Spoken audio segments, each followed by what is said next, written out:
रतन टाटा जाने माने उद्योगपति और समाजसेवी, जिन्होंने काम के साथ साथ एक अच्छे इंसान के तौर पर भी खूब नाम कमाया। जरूरतमंदों की मदद करने वाले, एक खुली किताब के तौर पर अपनी पहचान रखने वाले हैं रतन टाटा। देश दुनिया के लोग अक्सर उनकी निजी जिंदगी से जुड़े हर पहलू को जानने के लिए उत्सुक रहते हैं। इन्हीं रतन टाटा के जन्म से लेकर शिक्षा, करियर, उपलब्धियों, अवार्ड्स के बारे में हम बात करेंगे। जानेंगे कि कौन है रतन टाटा।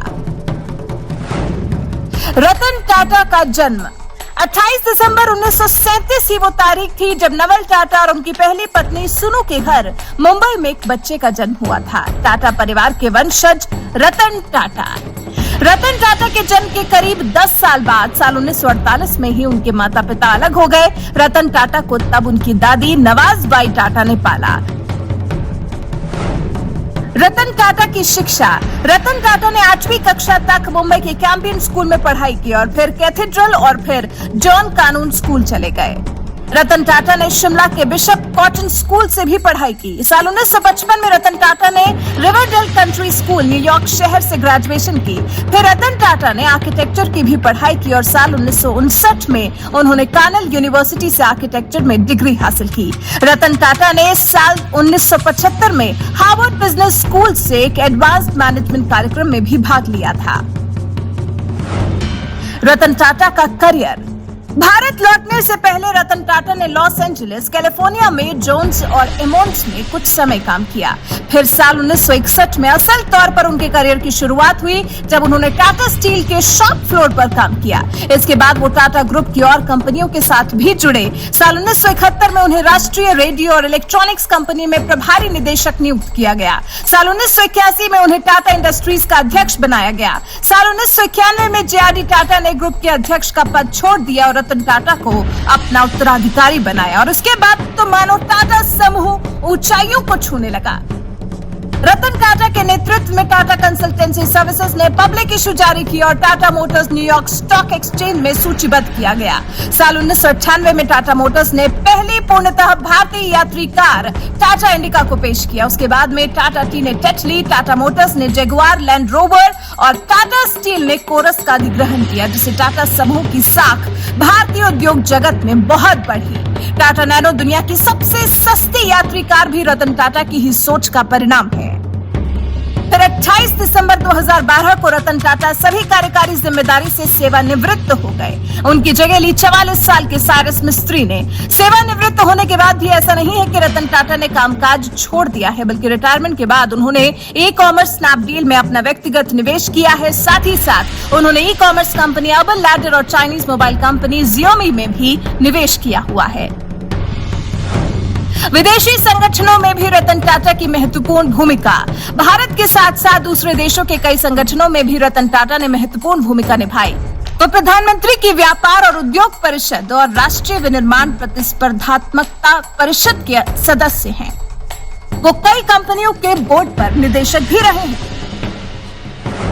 रतन टाटा को कितने सम्मान।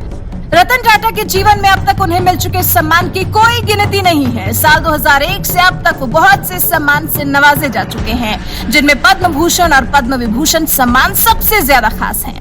भारत सरकार ने रतन टाटा को साल 2000 में पद्म भूषण सम्मान दिया और फिर साल 2008 में उन्हें पद्म विभूषण सम्मान से भी नवाजा गया। यह सम्मान देश के तीसरे और दूसरे सर्वोच्च नागरिक सम्मान है। विदेशों के विश्वविद्यालयों से भी रतन टाटा को जो पुरस्कार मिले वो भी बेहद खास हैं। जैसे महारानी एलिजाबेथ द्वितीय ने उन्हें साल 2009 में honorary Knight Commander of the Order of British Empire से सम्मानित किया था। साल 2021 में रतन टाटा को कैंसर मरीजों के देखभाल में योगदान देने के लिए असम सरकार ने असम वैभव द्वारा सर्वोच्च नागरिक सम्मान दिया था। रतन टाटा का निजी जीवन। रतन टाटा ने शादी नहीं की। एक इंटरव्यू के दौरान उन्होंने बताया था कि वो 4 बार शादी करने के करीब आए, लेकिन हर बार अलग अलग कारणों से वो पीछे हट गए। एक इंटरव्यू के दौरान रतन टाटा ने यह भी बताया था कि लॉस एंजलिस में उन्हें एक लड़की से प्यार हो गया था, लेकिन क्योंकि उन्हें भारत वापस आना था और लड़की के परिवार ने उन्हें भारत जाने की अनुमति नहीं दी थी, तो उन्होंने शादी न करने की अपनी कमिटमेंट पर खरा उतरने का फैसला कर लिया था। आखिर में रतन टाटा जैसी शख्सियत के कुछ विचारों से रूबरू हो लेते हैं। आगे बढ़ने के लिए जीवन में उतार चढ़ाव बहुत जरूरी है, क्योंकि ईसीजी में भी एक सीधी लाइन का मतलब होता है कि हम जिंदा नहीं हैं। सत्ता और धन मेरे दो प्रमुख सिद्धांत नहीं है। मैं निश्चित रूप से राजनीति में शामिल नहीं होऊंगा। मैं एक साफ सुथरे बिजनेसमैन के तौर पर याद किया जाना पसंद करूंगा, जिसने सतह के नीचे की गतिविधियों में हिस्सा ना लिया हो, जो काफी सरल रहा हो। यदि ये सार्वजनिक जांच की कसौटी पर खरा उतरता है तो इसे करो, अगर ये सार्वजनिक जांच की कसौटी पर खरा नहीं उतरता तो मत करो। मैं लगातार लोगों को प्रोत्साहित करने, जिस पर सवाल ना उठा हो उस पर सवाल करने, नए विचार सामने लाने में शर्मिंदा ना होने और चीजों को करने के लिए नई प्रक्रियाओं को बताने के लिए कहता हूं। ऐसी कई चीजें हैं जो अगर मुझे दोबारा जीने का मौका मिले तो शायद मैं अलग ढंग से करूंगा, लेकिन मैं पीछे मुड़कर ये नहीं देखना चाहूंगा कि मैं क्या नहीं कर पाया। कोई लोहे को नष्ट नहीं कर सकता, लेकिन उसकी अपनी जंग कर सकती है। उसी तरह कोई किसी इंसान को बर्बाद नहीं कर सकता, लेकिन उसकी अपनी मानसिकता कर सकती है। कुछ इस तरह के विचार के हैं रतन टाटा। ये है रतन टाटा की शख्सियत, जिससे आप प्रभावित तो जरूर हुए होंगे। इस बारे में आप क्या कहना चाहते हैं? रतन टाटा की अब तक की जिंदगी जानने के बाद आप उनके जीवन से किस तरह से प्रेरणा लेना चाहते हैं? अपने विचार हमें कमेंट कर जरूर बताएं।